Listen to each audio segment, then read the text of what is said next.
now available in paperback and e-readers. Isis, Revenge of the Cyber Goddess. The goddess next door takes on the threat of a deadly digital diva driven to destroy the world in this action-packed, all-new Isis series adventure. Get Isis, Revenge of the Cyber Goddess featuring a bonus pin-up and the other two books in the Cyber Goddess saga at online bookstores everywhere today.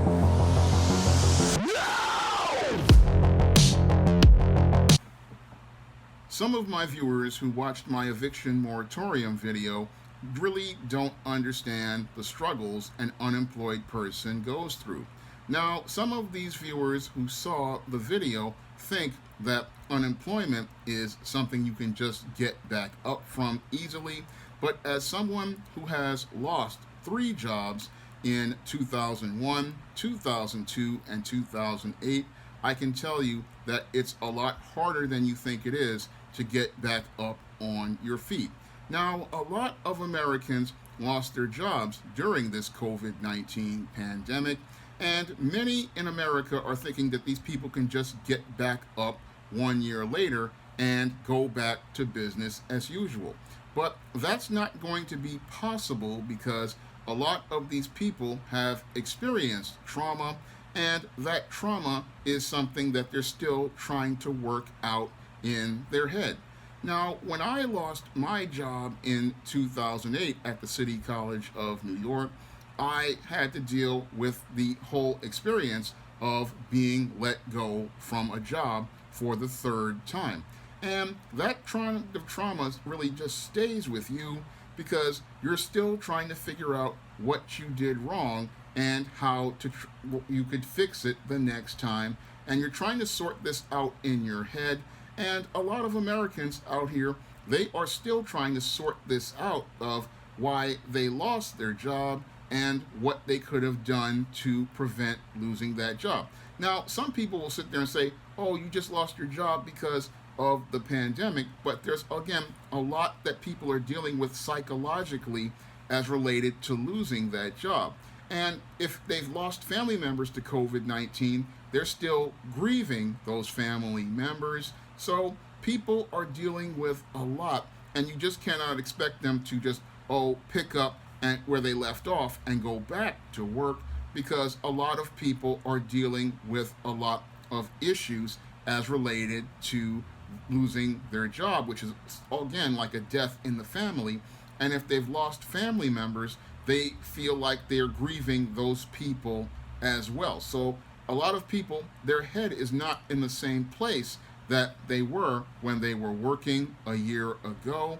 So people are not really understanding where people are coming from. But as somebody who has lost a job, I know where a lot of people are right now, and their whole frame of mind is completely different than somebody who was able to still work through the pandemic.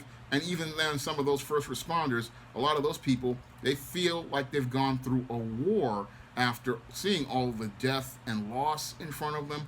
So a lot of people who are working, especially first responders and service workers, they're still, again, processing that trauma. And this is something people really aren't understanding. They're just thinking, oh, somebody's just going to just pick up where they left off. But there is no picking up where you left off, because in a lot of cases, when you lose a job, everything in your life stops. And that's something I had to deal with in 2001 when I lost my job at AmeriCorps, and in 2002 when a job at a law firm just did not work out. I mean, you can go and get the job and you're thinking about making plans for your future, but everything in your life stops once you lose a job.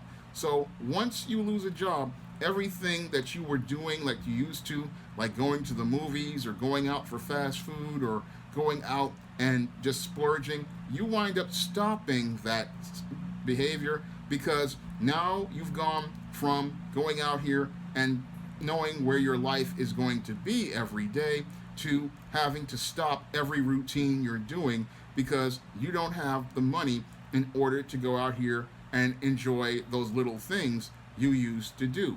And when you don't have that money, you have to start thinking about holding on to whatever you have, because you don't know where this money is going to come from if you're out here. Now, when I lost my job in 2008, I got unemployment, but the whole thing is my mind went into survival mode because of my experiences in 2001 and 2002 and having to go through going to the point where I lost all my savings because I was looking for a job and couldn't find one, and then having to live off of family members $60 a month that they were giving me just to try to get through a day. And your mind, again, once you go into survival mode, is not really focusing on going out here and being the person you used to be.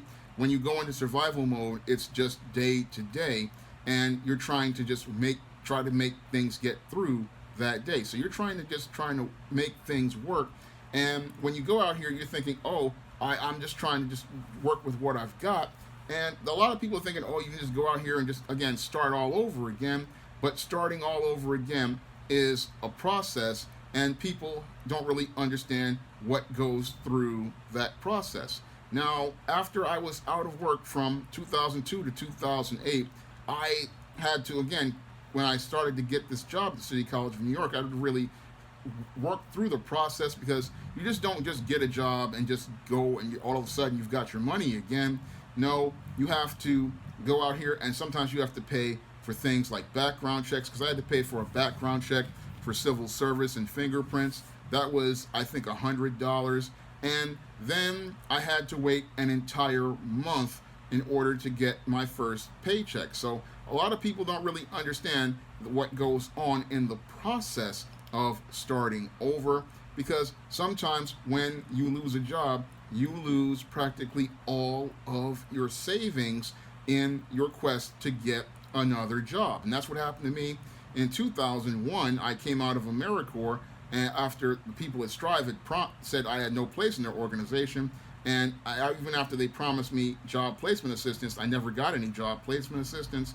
I had to go out here, and my savings practically dwindled all the way down to about $600 or so, and that was a bad place for me. I mean, and I know what happens to your money when you're out here and you don't have a job. I mean, if you don't have a job, you don't have any money coming in, and you have to live off your savings. And once that savings dwindles, you are practically out there with no money at all. And this can happen to anybody, because you can save up all your money, but these expenses can just come up out of nowhere, and you have to wind up with no money. And sometimes you reach the point where you have to choose between what you're going to buy and what you're going to need. I mean, sometimes you have to wind up sacrificing things that you need in order to go out here and buy something else you need. And I've been in that place where I had something that I needed, I had to wind up sacrificing it for something else that was more of an important need, and because the money just wasn't there. So a lot of people are thinking, oh, you can just go out here and again just get started all over again. No, it's not that easy. Again, when you go out here and get another job, you don't get paid for an entire month. And in addition to things like background checks, you have to go out here and pay for other expenses like transportation. And that's a big expense, because I'm here in New York.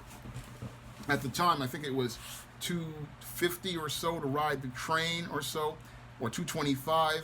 And you need to get enough money to ride this train for a month, and that's before you get paid. So you have to go out here and again borrow the money if you don't have the money, and hopefully you'll have enough money once you get your paycheck. Then you have to pay all those people back. So a lot of people are thinking, oh, you just go get this job and you can just get started all over again. But it's not as easy as you think to get started all over again. And it's hard to, again, once you've stopped, to restart momentum, because a lot of people out here, they're not really too patient with people. They don't understand that when somebody is just getting started on a job, they are actually restarting their life. I mean, when you've been out of work for an extended period of time, you cannot come into somebody else's company and hit the ground running like some of these employers want to believe. I mean, you have to learn this company's culture, you have to learn this company's written and unwritten work rules, and you have to learn how to navigate the company.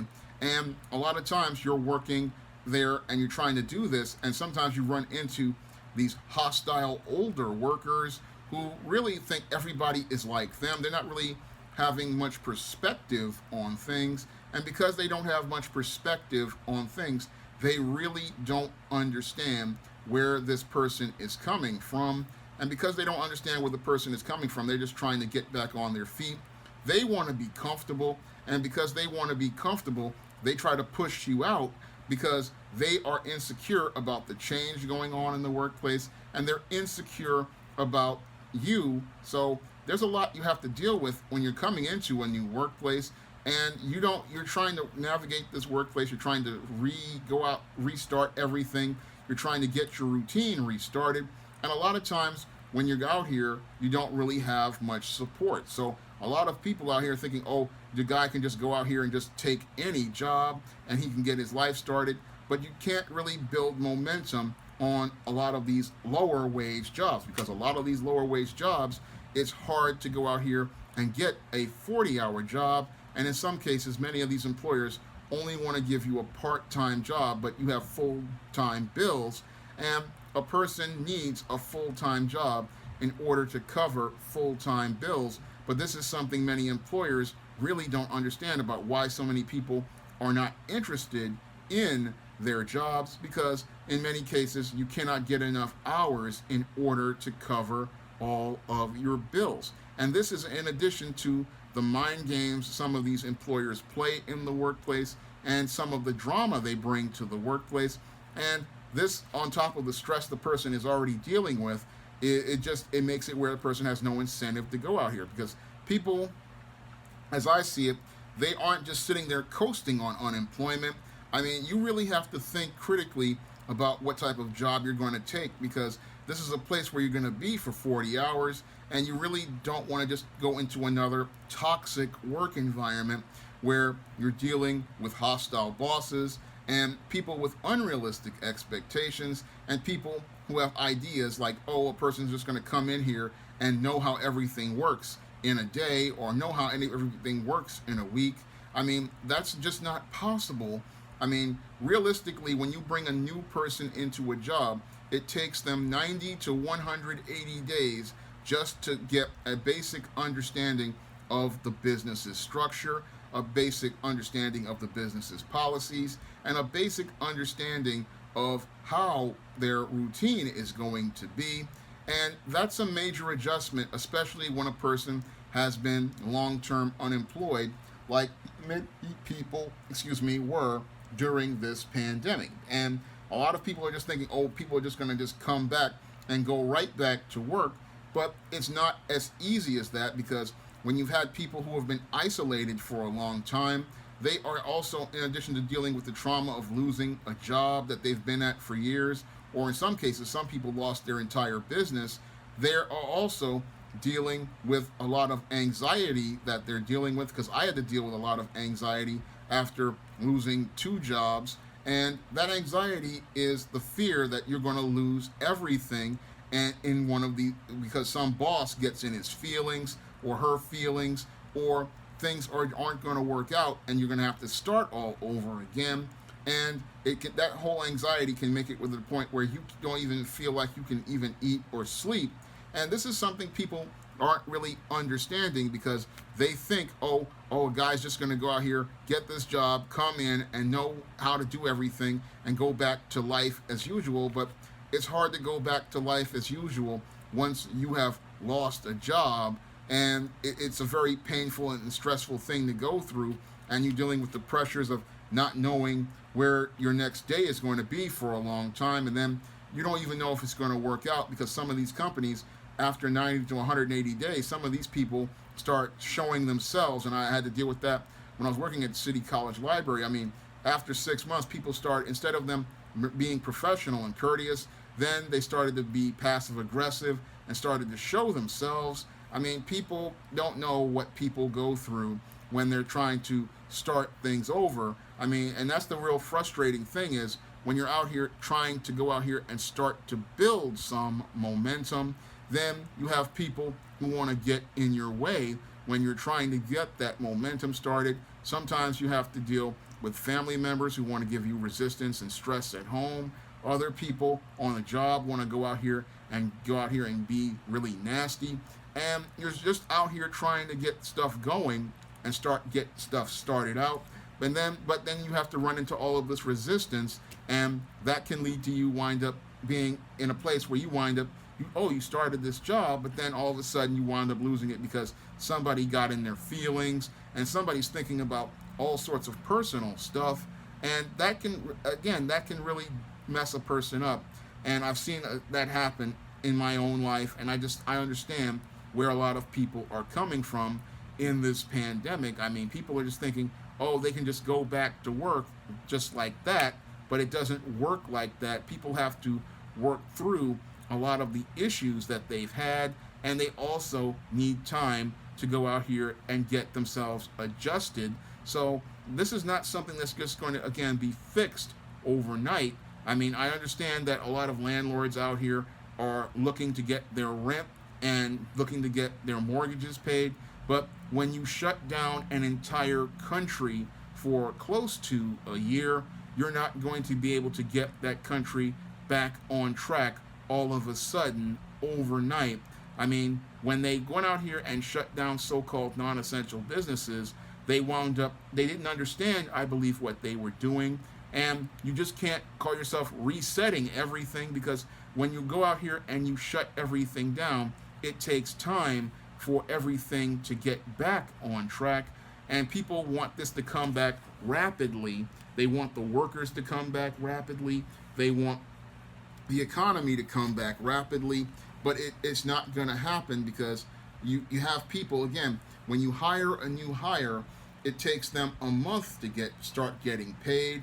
And even though they had unemployment, that unemployment was nothing compared to their wages. I mean, yes, people got a $300 booster on their unemployment, but everybody's unemployment was not the same, because I remember when I was on unemployment, again, I was only making $200 a week, and that was only half of the $400 I was making.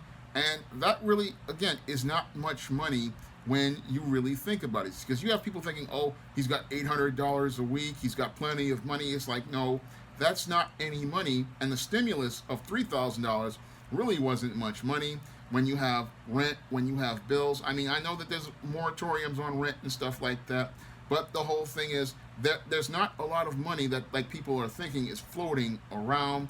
And this is a really bad situation that could get worse, because people really don't understand the struggles of somebody who has been out of work and out of work long term, and they don't understand the struggles that an out of long-term unemployed person deals with. They don't understand how hard it is to get a job once you've been out of work for a long period of time. They don't understand how some employers really are not really understanding about things. I mean, I've run into employers who will sit there and be like, you don't have the experience I want, so I don't really care. And I've run into interviewers who just didn't even try during the interview and basically wasted my bus fare to come down there. And I've run into many of these interviewers who really don't understand that when there's a major recession period, what a person is doing. Because I've had somebody ask me, what were you doing? I mean, if I lose a job, what am I doing? I'm looking for work. And that's what I was trying to tell them, but they didn't even want to hear that. They expect you to come in and actually have a job, and you're supposed to be interviewing with them. But the whole thing is, a lot of these people really do not understand the experiences unemployed people go through, and they don't understand how hard it is to get started once things have stopped, and they don't understand how hard it is to get that momentum going, because once you get a job someplace and you've got the momentum going, a lot of people, they don't want to support you when you get the momentum going, and they want to try to trip you up, undermine you, try to get you fired, especially a lot of these black women on the job.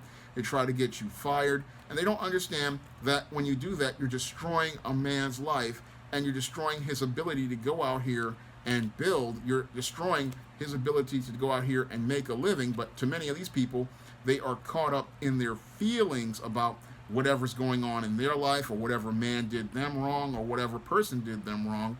and they want to take it out on you, but they don't understand that you're trying to get your life started, you're trying to get your life back in order, and you're trying to get stuff going. And that's what I'm seeing in a lot of Americans. They're not understanding that you just can't go out here and expect somebody to go back to being what they were after losing their job in a pandemic, losing relatives in a pandemic, being isolated for close to a year. I mean, you just can't ask somebody to just, come back and go back to being what you were before. And that's what a lot of these guys like your Fauci's and many others are thinking can happen, because they live in a world of facts and figures, and they don't live in a world of people. And because they don't live in a world of people and they don't really understand the struggles of the long-term unemployed, they really don't understand how you just cannot pick up where you left off. Because I lost my job in 2008, and here it is, 2021. I mean, it's been 13 years since I've worked at a full-time job, and you just can't ask me to come in and pick up where you are at 2021 when I lost my job in 2008. I mean, that's just illogical, but there are people out there who think you can go out here and do this, and they really don't understand how hard it is in the workplace when you go out here and you try to pull stuff like this. I mean, a lot of these people, again, they lost their job in 2020, and you're going to ask them to go and know everything like it was in 2021, and that's only a year. But you can't ask people that. You have to give them time to adjust. You have to give them time to be able to process. You have to be able to give them time to go out here and figure things out.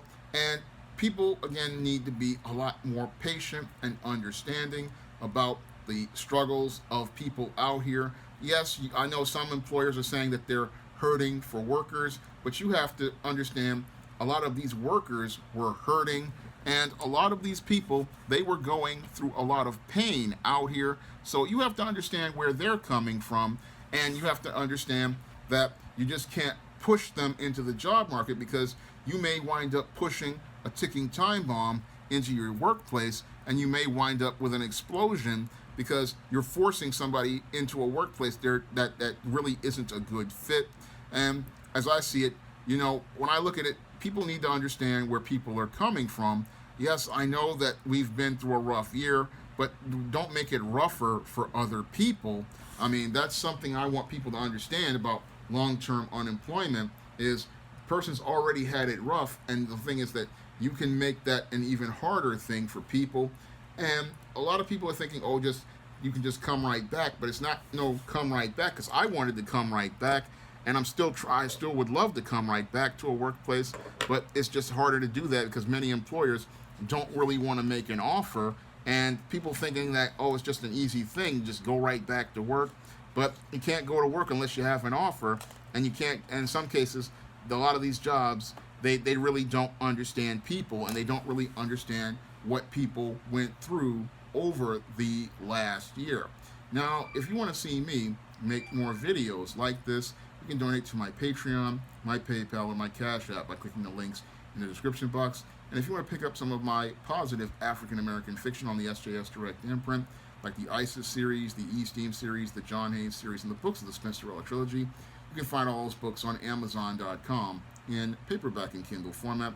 You can also find them on Smashwords, the iBook Store, and Google Play. That's all I have to say for this video. You can comment, rate, and subscribe. Now available in paperback and e-readers, John Haynes, Taking Care of Business. The man who rules the world breaks in a brand new partner to help him take care of business in this action-packed, all-new John Haynes series adventure. Get John Haynes, Taking Care of Business at paperback and e-readers at online booksellers everywhere.